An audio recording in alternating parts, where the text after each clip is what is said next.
With some time-displaced Dominion soldiers overtaking DS9, we managed to slip through the wormhole to make contact with the Dominion in the Gamma Quadrant, who have actually offered to help us rein in their army. However, they want something in return and have sent Weyoun 10, a Vorta negotiator, and his ship back through with us to get it.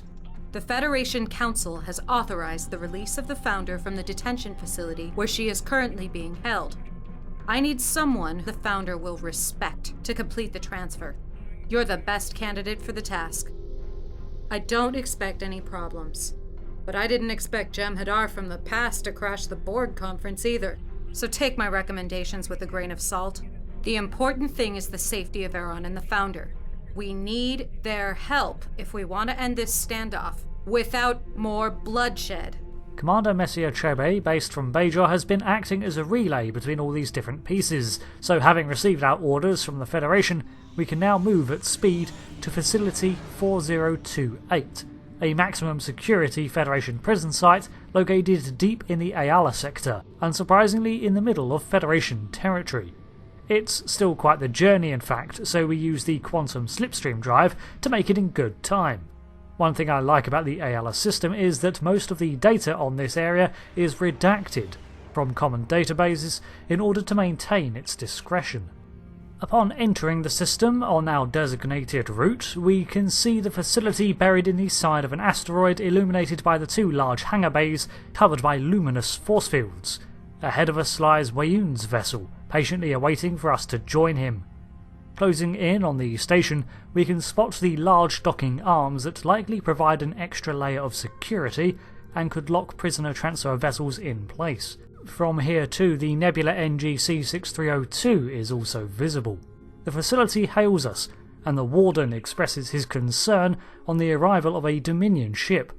After explaining our intentions and mission, he allows Captain Hale and Weyoun to beam over. So we hailed the Dominion representative to fill him in on the situation. The Founders are wise in all things. The Dominion has endured for over 2,000 years, and we will continue to do so. Well, that's all very nice, Mr. Weyoun. Actually, I don't know what your title is. I've made contact with the facility. Excellent. I'm ready to beam down immediately. The Founder has been trapped among solids for far too long. The Great Link is diminished without her august presence. There's the matter of our transporter signal, however. The station is blocking it. Perhaps you can enlighten me here? I'm beginning to feel unwelcome. Well, you can't just beam her out. There are security concerns, protocols we have to follow to secure her transfer. Security concerns? Really? You and I both know that the Dominion could conquer this facility if we so desired. And yet here we are, observing the peace. I'm sure Starfleet has a number of clever defenses here, but as we've proven in the past, even your best defended locations are vulnerable to a squad of Jem'Hadar warriors. Well, I'm not so sure about that. Nevertheless, we can beam down together and I'll just go ahead to sort this out. Very well. I'll wait. You do understand that my patience is not an endless commodity, yes? When it is exhausted, I'm afraid we shall enter a more unpleasant stage of our relationship. Let us hope the situation is resolved before that occurs. With that sorted out, for now we beam down.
We take one security officer down with us and are told to meet with the Warden in Isolation Zone A. A security camera and phaser turret is pointed directly at the transporter pad in case of unexpected threats, and many of the walls in this facility are actually padded to prevent injury in case of skirmish. Antechamber A.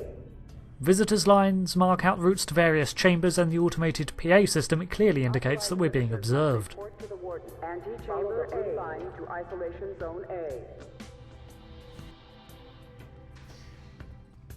The network of tunnels are each segmented by security doors which can be individually locked down by the station's control core. The in-between corridors also contain more phaser turrets, making for a gauntlet in an escape attempt. Line to Isolation Zone A.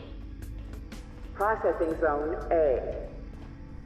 In the processing zone we see prisoners mid-transfer, maybe between recreation, dining or cells, but they're all lined up facing the wall so as to not look our way. Follow the blue line to Isolation Zone A. We reach the first force field that requires our security clearance. ISIS access granted. How may I assist you? The Inmate Security and Information System identifies us and allows us to lower the force field. This in turn reroutes the power to a horizontal force field that then doubles as a walkway. And yes, you can fall off. Zone A. Isolation Zone A. This ward is basically cells around a column on which a platform is affixed, separated by the gaps as a natural barrier and force fields. I believe this platform can move up and down this column to access the various levels. We speak to the Warden, who appears to be in the wrong era uniform, but he is a hologram after all. He informs us that this facility is kept quiet by Starfleet for the most part. Not only does it house dangerous or high-profile criminals, but also those who may become targets in less secure facilities. He does point out that most of the personnel here that we've passed are photonic in nature. They're holograms, an extension of the computer core, as is he. At present time, only 5 organic personnel are stationed here.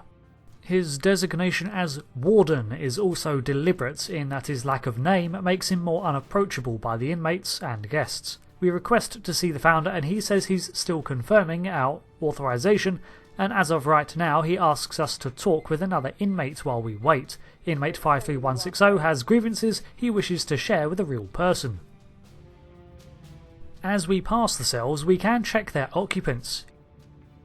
Inmate 98639 is a member of Species 8472, the Undine, and is in fact the very one that impersonated a Federation Vulcan captain to Vix back in 2396, when the Klingons were beginning their campaigns to uncover Undine infiltrators within the Alpha Quadrant.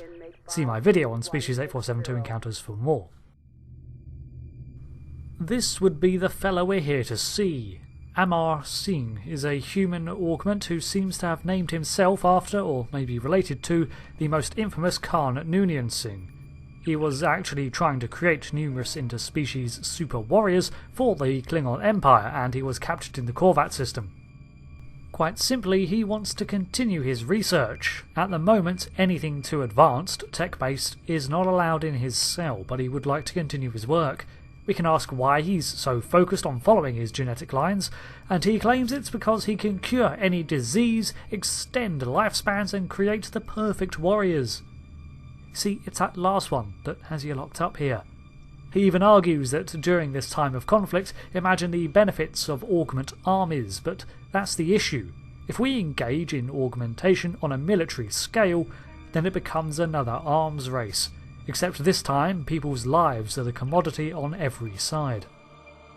Still, we promise to relay his request, although I'll doubt he'll get much beyond a pencil and paper. Returning to the Warden, we ask if we can proceed yet, and he says our clearance has come through, as has Wayun's, and he's allowing the Vorta to beam down. Wayun, however, is not allowed within the isolation zones, such as this one, and we will have to accompany him all the time when outside of them. He remarks that the Founder here always has remained aloof and apart, as if she had no need to associate with her surroundings, even if they were holograms. We need to head to Isolation Zone B, after of course picking up Wayun. Did you know your psychographic profile is required reading for all Vorta field supervisors? It's quite a fascinating study. To say you've had an unusual career would be an understatement. I wonder how much they really know. Also, I think I'm flattered. Anyway, let's go grab your god. I'm happy to hear it. Despite the delays, you're fulfilling your end of the deal adequately. I would like to remind you that the safety of the Founder is now your responsibility. If she is harmed, the Dominion will have no choice but to respond. I think you'll find that Karo Khan will be the least of your problems if that occurs. Yeah, I can see why that might cause some issues. Anyway, things should be fine. So this Founder we're on our way to retrieve is the same one that gave herself up to the Federation as part of the Treaty of Bajor, and the former leader of the Dominion in the Alpha Quadrant during that time. She's been held here for 34 years since its end, while Odo returned to the Link in her stead to cure the changeling people of their morphogenic virus. I will also point out that while I recorded this, a glitch has caused segments of the walls and floor to vanish. This issue has since been hotfixed and patched out, but this game at times. Main holding. We work our way deeper into the facility, following the signs to Zone B, and we eventually... You may proceed. and proceed to the tall column of cells. On the far side, we can see a haze outside one of these cells and examine its interface to find it houses a Tholian occupant. This Tholian was found drifting in an escape pod and treated at Deep Space K7, where he then attempted to download sensitive fleet movement data and was imprisoned. Currently, negotiations with the Tholian Assembly are underway to secure his return, but there's a lot of suspicion that he was in fact a planted spy. Aha, here she is.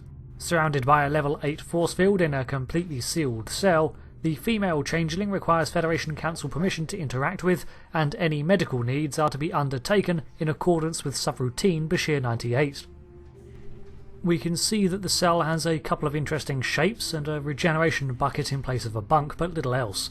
Has she simply not requested anything else? The Warden did say she's made little efforts to communicate and remained distant from the staff. Still, greetings, Founder? What do you want, Solid? Time is meaningless. I will endure. Well, we have a situation at Deep Space Nine we could use your assistance with, and yes, early release is on the table. Since you are here asking for aid, your dilemma must be serious. At least for you. What are you prepared to offer in return for my assistance? And what guarantee do I have that you will fulfill your end of any bargain we might reach? I have little trust for your kind, and with good reason. How come? What is that human saying? To learn about a people, learn how they treat their prisoners? I have been here for many years, and I have learned much in that regard. Solids are irrational, fearful creatures. You cannot be trusted. Well, this is punishment, and you did give yourself up to it. My captivity was the price I paid for the life of my people. We were dying, infected with a virus created by Starfleet intelligence. Odo cured me, but when I linked with him, I knew that he needed his justice. Otherwise, he would have stayed with the Solids, stayed with that woman. Colonel Kiranaris? Therefore, I surrendered myself so he would take the cure to the Great Link. Once he joined it, I knew he would never leave. I am immortal. A few years here is a minor inconvenience. Those lost years are worth far less than the prizes I've gained in return. I guess saving her people is always going to be a priority. So, there's a Vorta ambassador here to escort you back to a Dominion ship. Then you mean to release me? Interesting. The price of my freedom, I trust, will not be insignificant. I will trust you, despite my inclination to do otherwise. I will return to the Great Link and to Odo. We have much to discuss. Lead the way. I wish to see what you Solids have in store for me after all these years.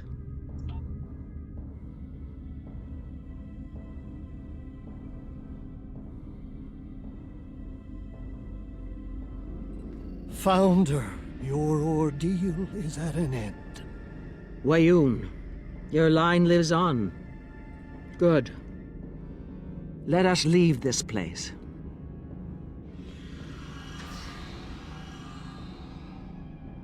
Founder, we have taken DS9 in your name and are prepared to extend our campaign throughout the quadrant. Give your blessing to our victory. We are yours to command. I know you, Karakan. Your fleet failed us in the battle for Deep Space Nine. We lost because you did not arrive. The fleet was diverted, passing through the anomaly. We did not... I need soldiers, Karakan, not excuses. You failed the Dominion once. I will not give you the opportunity to do so again. No! It can't! Ah! Attack! Kill everyone but the Founder! Wait, what? We are dead! We go into battle to reclaim our lives! I didn't think the Jem'Hadar could do that. I think not. Did you really think I came here alone? Yes? Loyal Jem'Hadar! Defend your god! Kill these traitors! What the hell, Wayoon? Where did these Jem'Hadar come from? Have they been shadowing us all the time? How did we not get them on sensors? And also, what? And what? As Jem'Hadar unshroud all around us, I'm forced to defend Wayoon from Karakan's soldiers and also severely question the security in this prison. Offline. Emergency protocols engaged. Security Officer Bizarre informs us that we've lost contact with the Daring and that there is weapons fire and power failures all over the prison. The security computer core is nearby, so we'll make for that. I guess our first goal is to maintain custody of the Founder, protect Wayoon, and then re-establish order. Secondary ISIS core. We find the core and, unfortunately, it is offline. However, several protocols are now in effect, including either the option to use lethal force if necessary, or the use of transporter tags to beam inmates to emergency holding cells. We pick up the tags. What's the point of all this work if we just massacre the inmates? Lethal is actually easier, as the non-lethal option then has us track down every downed inmate and then tag them for site-to-site transport instead of just phasering them on site. Prisoner secured. Transporting to safe zone now. Prisoner secured. Transporting to safe zone now. It takes a lot more time to progress, however, and the Founder actually fights alongside us. During our foray, we stumble across Kasta, a former Klingon Defense Force battle commander serving 40 years for war crimes. He's not up for transfer nor exchange, and as such seems to be making the most of the lack of security. You see, alongside with the core, the holographic guards have gone offline. Were I an engineer, I might be able to do something about that, but as it is, it's all I can do, as a tactical captain, to hack into the turret's security system to reactivate them. Suppression turrets activated. Alongside the inmates, Karakan's soldiers are continuing to beam in, and they're attempting to take us out to remove the Founder from our custody, and it is kind of difficult to discern hostile Jem'Hadar from enemies at the moment. Prisoner secured. Transporting to safe zone now. This is a major concern. I thought Wayoon was bluffing earlier when he said that the Dominion could simply slip past our defences, but it appears that he beamed in an entire squad of Jem'Hadar to ensure things went smoothly, and we didn't detect it. How? Questions for a board review, I think, but clearly Federation prisons are nowhere near as efficient as they first appear, or perhaps the Dominion are just more aware of their weaknesses. Honestly, it's good that he did. These allied Jem'Hadar are making our task a lot easier, but one thing still slightly confuses me. How could Karakan rebel? Sure, he cannot harm the Founder, but I thought the Jem'Hadar were compelled to obey a changeling, and for that matter, why does the female Founder not want to return with Karakan? Is she really determined to hold up her end of the bargain? Well, she doesn't have much respect for us solids, so I'm left to assume that she's simply relying on Wayoon right now, having missed 3 decades of galactic history. As we close in on the higher levels, we encounter the Tavix impersonator and have to battle with the Undane's psionic abilities, as well as suppress some more opportunistic inmates. The area secured once more, we tag the prisoners for retrieval. It seems that not every area has opened up, thankfully. This isn't an entire prison break, just a couple of wards at most, but it's still a hectic time. We reach Zone A's outer chambers where we originally entered and find the augment, Amar Singh, waiting. He is unarmed, so we approach him cautiously for a dialogue. Quite simply, he muses on his escape options and makes it known he wishes to head off for Klingon space. He also notes that he is aware of the space dock, which does indeed have shuttlecraft present, ripe for stealing, and with his intellect he could probably override most lockouts given enough time. We advise him to return to his cell, but he continues to muse on his options. Eventually he decides it would take him too long to reach a shuttle and escape before full security came back online, and that the Dominion ship in orbit would probably vaporize him even if he tried to leave. He agrees to return to his cell, but makes it clear that he wants it recorded that he voluntarily went back. Maybe now he'll be allowed to continue his research? Primary ISIS core. We reach the primary core and manage to reinitialize the security systems, including all of the guards, the suppressions, and the warden. It takes him a minute to reinitialize, but when he does, he's able to confirm that the entire system is back under his control. Emergency signals have been sent out to nearby star bases and contacted for repair crews. I'm still not entirely sure what caused this outage. Was the base attacked and systems knocked offline? Then again, if Weyoun was able to smuggle in an armed Jem'Hadar squad, did Karakan too? We head back to the transporter room with the Founder in tow and return to the Daring in orbit. Unfortunately, there's a surprise waiting for us there too. There is an entire Jem'Hadar fleet here, one we were unaware of as our communications with the Daring have been silenced until just now. Temet's been trying to contact Bajor, but before I can be fully briefed, Karakan's lead vessel hails us. Surrender the Founder and your pet, and you will survive, Captain. Refuse, and I will destroy your ship. He's bluffing. He can't harm a Founder. I can, and I will, Vorta. Victory is life.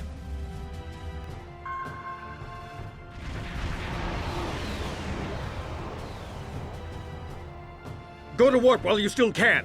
We'll hold them off. No! I will have the Founder!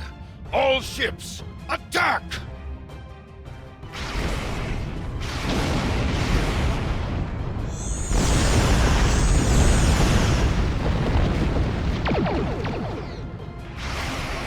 Captain! Shields at 47% and falling!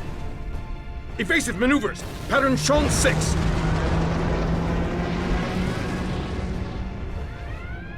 Launch torpedoes! Full spread! Sir! We won't be able to hold them off forever, Captain! We warp out of the system with Weyoun's ship and set a course immediately for Bajor. What we just saw was all rather hectic, but I think it unfolded sort of like this. After we left to secure the Founder with Weyoun's ship, Karakan's fleet noticed and followed. We arrived ahead of them and took the Founder into our custody, but Weyoun had already bypassed our security and beamed in a small team as a failsafe, in case we tried to double-cross him. Then Karakan's forces arrived, and managed to somehow isolate and shut down the station's security systems. It's not like Starfleet didn't notice his fleet's movement, and pursued him from Bajor, arriving minutes later, but not before he went rogue and assaulted Facility 4028.